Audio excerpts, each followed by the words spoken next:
Hey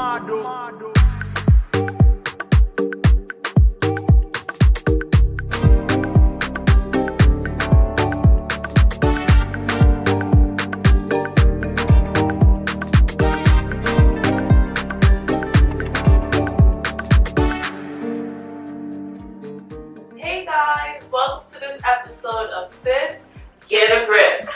As always, thank you for your continued support. We have entered a new season, as you could tell by our branding and our material. So thank you guys for your continued support, as we just said. But thank you for following us and being consistent with us. We really appreciate it. We're just gonna jump right in. Yeah. So in this video experience, we are actually gonna be discussing friendships. And this was actually brought to us by the intention of our focus groups. We do a lot of Q&A, and we asked actually, what should we speak about? And a lot of people, like via text, via social media, via focus groups, we mentioned, said friendships. Yep. So we are actually gonna it really is, because we was like, oh, this could be a little serious. But we are actually gonna start off by defining what a friend is, because I think we often have the misconception of who a friend is and what's an acquaintance. So, by dictionary definition, a friend is a person whom one knows and with whom one has a bond with of mutual affection, typically exclusive of sexual or family relations. Let me repeat that. Typically exclusive of sexual and family relations. So a friend is not someone you're sleeping with, having kisses with, and or they're not family members. A friend is someone outside of those categories. Yep. Oh, gonna jump in? Yes. So we actually, as you mentioned, we have a focus group that we spoke with, and we just basically jotted down a few of the things that they were talking about. We asked them what was a friend, and then we asked them what an acquaintance was in different categories. So we're gonna go ahead and just read the categories to you, and we're gonna tell you whether or not we agree with some of this. And I think it's quite interesting to see, like, how people define friends. So let's jump right in. Yes. The first one was that a friend is a person whom you share a strong bond. An acquaintance is somebody who you know, but you don't share like a close bond. How do you feel about that? I would agree with that, but I think like in the midst of these conversations with people, I realized that a lot of people who I always define as a friend is actually acquaintance. And I say that because if we're going off this idea of like a friend is a person we share a close bond with, I am very, very private. Like it takes a lot to get to know me. I think Stacey knows that too. Yes. Like, we'll talk about our friendship. Yeah. Like it takes a lot to get to know me, and I don't share a lot of my personal self with people. So I think I definitely agree with that. I don't think that. I definitely agree with that because my personal self is so deep that I wouldn't want to just give that off to anyone. Of course. So if that's what a friend is, in this process, I realize I have a lot of acquaintances. No. Which, if you know me, that's very possible. Like, that's just how I am at this point. I'm friends. Stop. You have some friends. Some. Yeah. But not many. I actually agree with that too, because I'm thinking of an acquaintance as somebody like work friends. We spend a majority of our time like at work, and we have like friends that we not friends, again, acquaintance, so friends that we like hang out with, go on a lunch break with, maybe sit next to just by the proximity of your like desk or offices. You know that maybe this is somebody that I can go to, but they're not your friend. So without that strong bond, yes, it has to be a bond. Maybe you guys connect because you guys like start to know each other because maybe you have you like the same movies, or you guys are into the same thing. You guys enjoy happy hour together. So like that's something that brings you together, but it's not a strong enough bond. So like I feel like I agree with this in saying that the bond has to be stronger than just we enjoy happy hour together. So then I have a question, because someone like me typically be like, but what is defined as a strong bond?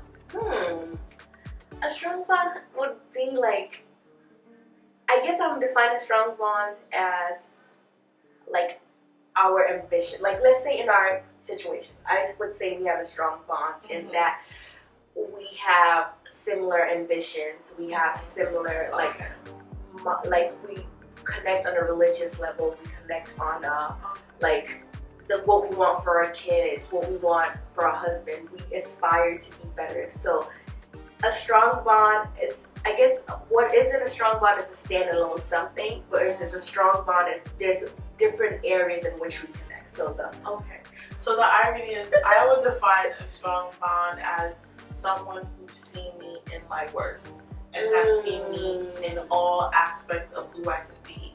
So Stacey has seen me in my worst. Stacey was also in the delivery room. I think people always find this very shocking. Like, my husband was here and Stacey was here as I was giving birth. Yeah. And I think we're that the push team. I think that's what for me defines a strong bond. Like, granted, what you said I agree with, but I think for me it becomes a bit more intimate. Like, do you take me at my worst? Do you love me at my best? Because at my worst I can be very ugly, but would you still want to be by me then? Yeah. That's actually a good way. I never ever thought of it in that way, but I think I can agree. So it's like seeing the bond in a sense is like being there, having that strong bond even after seeing the person at their worst. And she sees me at my worst. We've seen each other at our worst. We've seen it. We've been there. Yeah. Okay, so the next one we got was friends know everything about each other. Acquaintances know each other slightly. Which, that could be possible, but also in this day and age, like, your acquaintance could be in your social media, so they could like, how's your daughter? I could have never mentioned Harper to anyone, but they would know because, so I don't know, that one I was just like, I don't know, because this day in social media, you go on LinkedIn and you don't know what I do for a living just because you want my LinkedIn page, but it's not something I personally share with someone. So it's like information. Yeah, like, I don't know if the idea of knowing everything about someone is a good way to judge a friendship, just because I don't even know everything about my husband. Like, I learn something new about the husband every day. So, like, can I know everything about Stacey? I think that's impossible. What do you think? No, I'm thinking, I hadn't thought about it deeply like that, but I think that, yeah, you can't know everything about everybody. So, like, it is learn as you go process, as you mentioned. But I think there are some friends that take pride in, like, knowing, like, maybe I know your birthday. What's your birthday? I don't know. Oh my god! This is so Actually, it was your birthday. When's my birthday? November 1st. Oh my god! Well, we know who's a real friend. I know. But in that information, in that sense, right? I wouldn't be a friend if we're putting it in that context. I'm technically an acquaintance. Yeah, and that's what I think is false, because life is happening. Oh my god, you don't know your birthday. It's in August. It is in August. Okay. It's okay. Oh my, it's August 7th. Yeah, it is. Because we mentioned it on Friday. That's how I remember. I also don't. I'm not gonna tell you why I know her birthday, but I know her birthday just because it's easy to remember. Like, it's just an easy month to remember. But yeah. Based on that information, we would be acquaintances. Yeah, but which is why I think it's false, because like, just because I don't know someone's favorite color or how they wear their hair every day, like, I don't think that's a good way to judge a friendship. Like, I know, like, growing up, I used to have friends who, like, if I didn't text or call them every day, they felt some way about it. And I'm just saying, that's not where my life is. Like, that, like, I am not that person. Like, if I could have a friend who, if I haven't spoken to you in months, but as soon as we start speaking again, it falls right back into place. That is a great friendship. Yeah, I agree. Like, if you know me, I'm not good at keeping up with people if they're not around. That's true. Forgive me. And understandably so. But I feel like those people that feel a type of way with the like, little itsy bitsy, like, information, like maybe you forgot my birthday or like stuff like that. People that are so fixated on this stuff, I can't really consider a friend, because I feel like I'm not enough for you. And like, there's been time where I've had to like exit relationships because I couldn't live up to the expectation that friend wants. Like, the expectation is high. Yeah. Like, I've come to understand that, like, we are each living our own lives within ourselves. So to try to keep up with someone's life, it's a lot. Yeah, it is. It's a lot. And I think at this stage in our life, at least, like, it's hard. Like, I have to take care of the husband, the child, and then my friends. Like, that sounds so, and myself. No, Like, that sounds like a lot, but it's something that, like, we definitely have to take into consideration. That's neither here nor there. That's another time. No, it's okay. Yeah, friends with expectations. We definitely have to cover that someday. The third part is friends often hang out with each other. Acquaintances do not interact often. Hey, once again, that means everyone in my life is an acquaintance.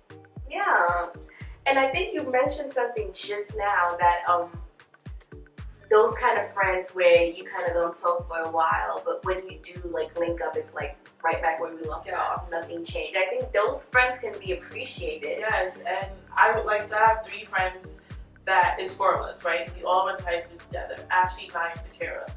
Now, luckily, they take me for who I am, and those are the people I say are my friends because when we meet, it's like nothing has changed, and I think that's what like we value. Whereas like I've had other friends who like, well, you didn't call me. Yeah. Well, I was also living. Like, yeah. It's just like it's hard to do that, and I think like with at least Ashley, Naya, and Kara, like there have been times when we like guilty, like, okay, you need to get together, but they've come to understand that like this is just how it works. Like, just like my other friend Ziza, like Aziza and I could go for months without speaking. She could text me one thing and we're talking for like hours. And I think that's what makes a friend versus like if we were to base on this definition, like I definitely have a lot of acquaintances in life, but I don't hang out with people all the time. Like I don't even hang out with myself all the time. So you're your own acquaintance. Yeah, like I am my own acquaintance. Like right there, like imagine me trying to be a friend with someone. Yeah, it's a lot. I agree, and I also actually like I appreciate those friends. I have this one friend, like Lorianne. She understands. Like before, I would explain myself because I have a habit of like overly explaining myself, and I'm like, the reason why I didn't answer was because I was in this dark space, and sometimes she's just kind of like, relax, like it's okay. And she understands that. So those friends that kind of like get it, like there's no need for an explanation. Like when you fall off the face of the earth for like a couple of weeks, couple of months, like when they just understand that you're going through what you're going through. There are some friends that would like, well, remember that one time you didn't call me back? Remember that one time? Well, like they really like bank on that conversational piece. So I think it depends. Yeah. So the next one is, which we were just talking about this the other day, where I was asking Stacy, and I think this is where the juice comes in, right? Juicy! Can you be friends with someone that your other friend is not friends with? So I'll use Stacy and I as an example. Can Stacy be friends with someone that I strongly dislike? And we actually had almost two different thoughts on this. Okay, you want to go ahead? You could go. Yours is better. Oh gosh. Oh gosh. So I personally think that in her example, right, if I was friends with somebody that she didn't like, I think it's okay because you can still be friends. Because like, let's say I'm friends with you, and because of something that you did to somebody, I'm missing out on the relationship with you. Yeah, when she said that, I was like, okay, that's true. Yeah, so imagine if you could be my destiny helper, but now because of like some issue that somebody has with you, I'm having an opportunity, I'm missing out on anything. And I don't think I require that of my friends, that if I'm not speaking to somebody or I don't like somebody, that you can't speak to them or you shouldn't speak to them. I don't pressure that kind of thing. Like you can hang out with them, you can have a relationship with them and have a relationship with me.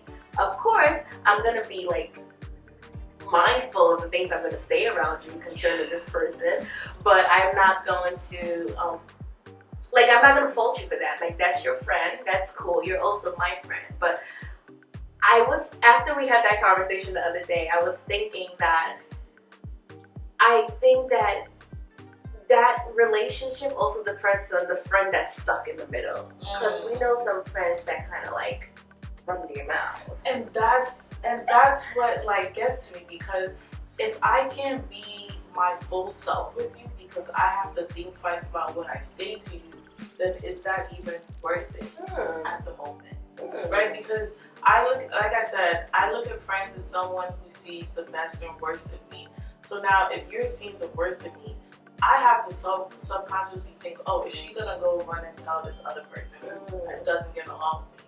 And that's why I'm just like, I know it sounds very shady and childish, forgive me.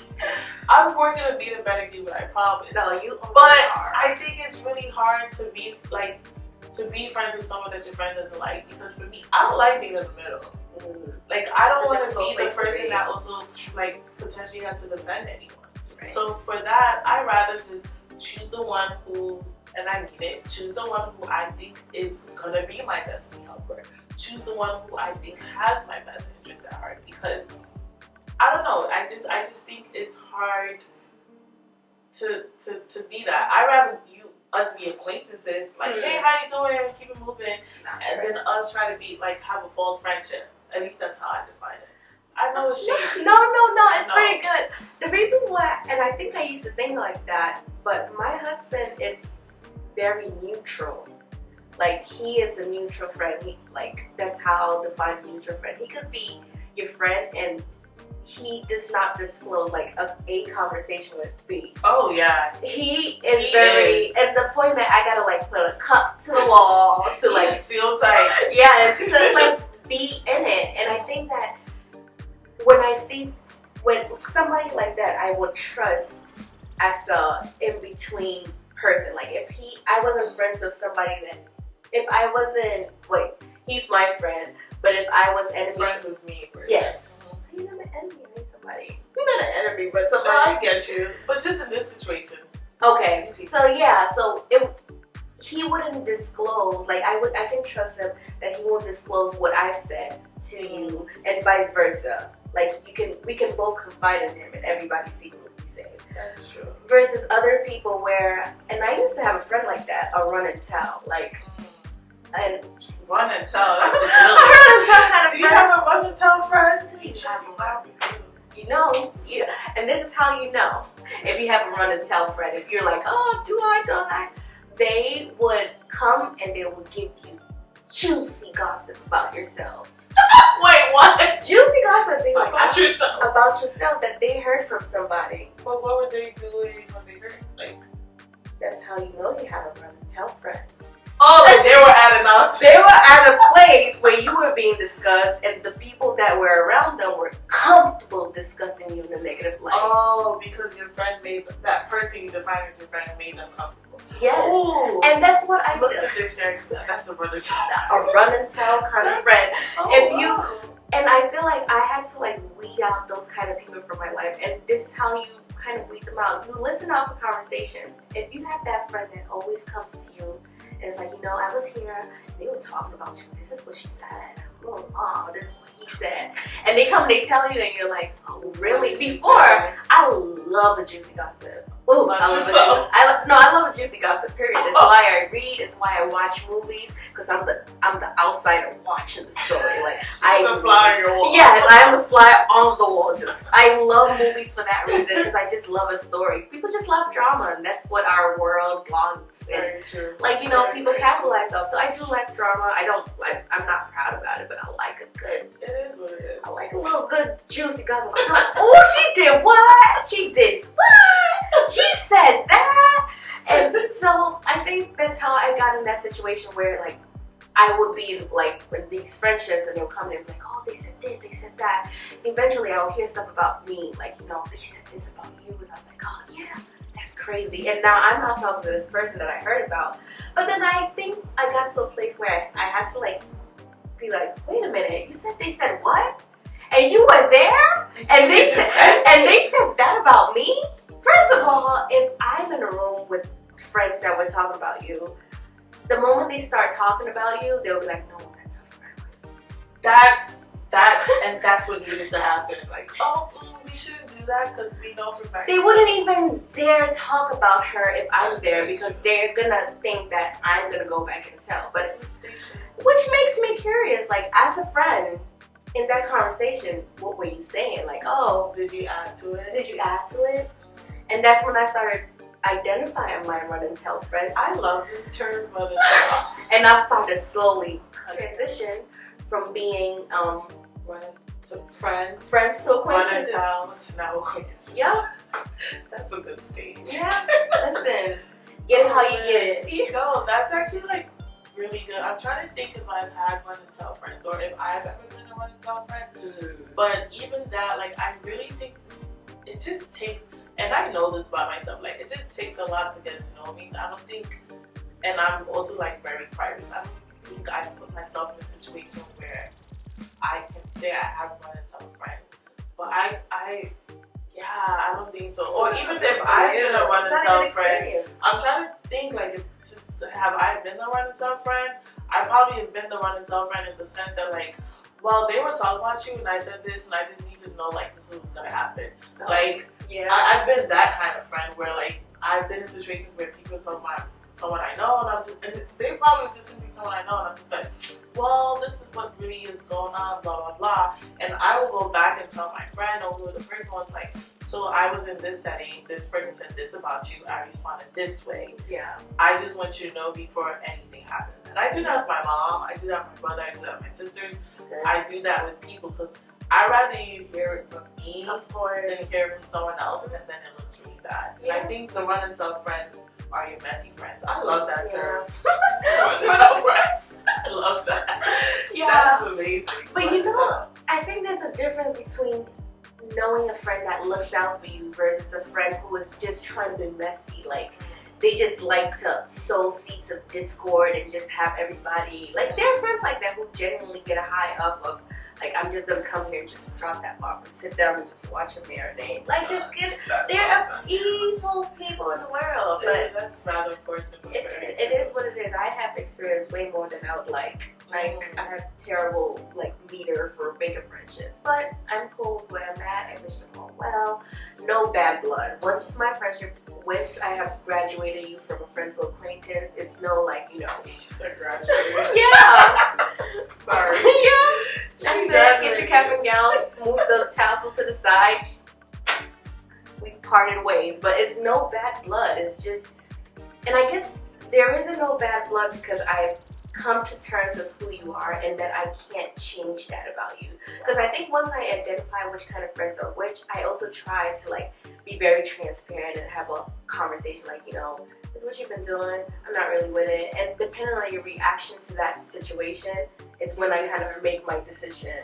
Where I'm like, Stacey's good. I think I'm good for, like, just stop speaking to people. And I think in the past that's how I've done it.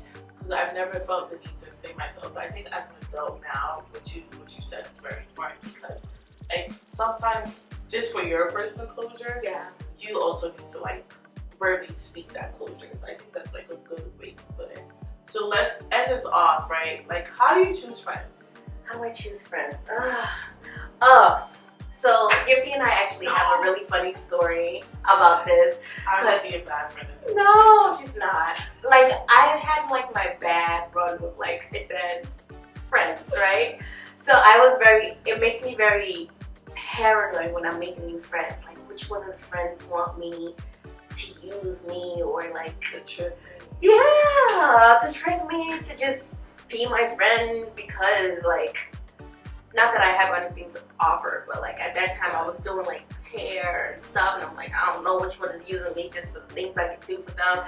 So I'm like this when it comes to friends, right? I'm, like, very particular about making friends. So I met Gifty, met her, I think the first time we said we had our friendship encounter was when you came to church, and I had given a testimony. Yes. Stacey had given this amazing testimony that, like, that for your story. Okay. No, let them work for it. Okay, Watch a little long. Okay. So so I was very hush making friends. So I saw her and I was just kind of like, you know what?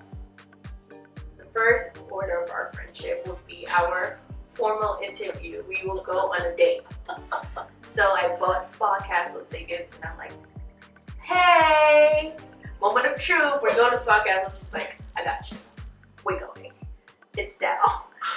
And then I call a week later and like, oh, we going to Spa Castle. And she was like, oh, I can't. And I was just kind of like, I knew it. There was a reason why. No, there was a good reason. There was a really good reason. But I didn't know the reason then, and I was just kind of like, you know what? That's it. I knew it. I'm going back to the bubble. No more friends. And then we always joke about this, that we had like an interview process where we had to like go to stage 1, stage 2, ask ourselves questions, make sure this was a good mutual friendship. And I think it came from a place of being in past, having bad experiences where you didn't want your next move, like you would do for a marriage, boyfriend, husband, anybody. You want to make sure that the next one is good. It's gonna stick around. Yeah, it's gonna be valuable. Exactly, not just somebody you just on passing. So we definitely went through a very good vetting process before. I think one day, I think we must have probably even shook at it at this point. I think so. We did. We were laughing. We are gonna be friends as of today. Hi, friend. Oh but we were very formal and very intentional about our friendship, and we're like, hey, this is what we're gonna be friends. And we're like, okay, here we are. If you want the podcast thing, Stacey had actually caught me when I was fasting. Yeah. And whenever I'm in the season of fasting, I don't do a lot of things. Like anything that brings me a form of like not natural enjoyment, like worldly enjoyment, I don't do because I'm in the season where I just like want to be with God.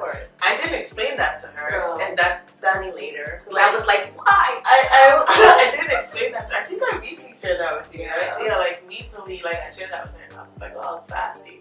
But should I tell them how I first ever spoke to you? Like, I guess, yeah. Okay. Part of friendship. So our first friendship was, I think, I had gone to Stacey's church, so I actually know Stacey through Jeff, who I grew up with Jeff. Like I always say Jeff is my older brother, like my other brother. I'm older than him, but Jeff is my other brother. So I like if Jeff is in love with Stacey, I'm in love with Stacey. Like that's just how it operates, right? So, but I went to visit their church. I can't remember what the date was, so I went to visit their church. And Stacey gave this amazing testimony. Ironically, oh my God, this is probably the second time that's happened. I'll tell you why later, but. Stacey had given a testimony that ironically spoke to what was happening in my life at that particular moment. And I was just like, wow, what are the odds that Jeffy loves her, like, and then also she's literally having the same experience that I'm having. So I actually texted Jeff and asked him for Stacey's number, and I was like, hey, she bagged me. I probably did in this situation. I was like, hey, I'd like to talk to Stacey, and I'm also like one of those people that I asked Jeff first, like, is it okay? Just because that's just how I operate. So Jeff gave me the number, and I think I just simply said, like, thank you so much for sharing. Like, I've just been going through the same thing. And I think, like, maybe a year later or something is when she hit me up with this podcast and things, and I was fasting. Then we would cross paths because, like I said, Jeff and I is brother and sister, like, so we see each other. But I really don't remember where we have, and I say intimate, like when we began to have like an intimate friendship. That's like, I don't remember. I think it happened so organically. It did. It did. Like, there's no like, oh, this one day I think it just happened like gradually. But I think it was more so like when we started talking about, I kept saying, I was like, so now I'm gonna interview because you like failed my audition for this. I was very transparent with her, and I play around a lot. So I was like, no, we're auditioning. That's very true. You're back. I'm putting your application back in the pile, and then we joked around like that. And here we are. And she's also ripping. I tell my husband this, and I think I even said this to him yesterday. Like, I always say like Stacey is the better me, in a sense that a lot of such a big title. No, how can it be better than you? No. Let me explain it. In the sense that a lot of my, and I think this is why we work so well together. Like a lot of my folks, Stacey. Not compromise. Like Stacey is better at it. I don't know what's the right word. Like a lot of what I'm not good at, a lot of like my attitude flaws, my characteristic flaws, I think Stacey makes up for it. Yeah, I feel the same way too. And I think that's what makes a good friendship, right? Is that the bond then we talked about? That's the bond. Yeah, I think so. Because we're kind of like a give and take kind of relationship. So that's what characterized the first point, which is a strong bond. Yeah, a strong bond. And I think as time goes by, I think we've also learned that we have like similar life experiences. Yes. Like at different points in our life where we didn't even know each other, we were having the same experiences. Yeah. So I think That's what makes Sis Get a Grip, right? I Like know. you're able to. Because we your sisters. Oh, sorry. Oh my god. She promised that she wouldn't sing, but it's just natural for her. So we just gonna take it for who she is. She's a singer. No, really. I challenged a singer. She did challenge a singer. That is so terrible. So yeah, that about sums it for today's episode. And thanks for tuning in to Sis Get a Grip.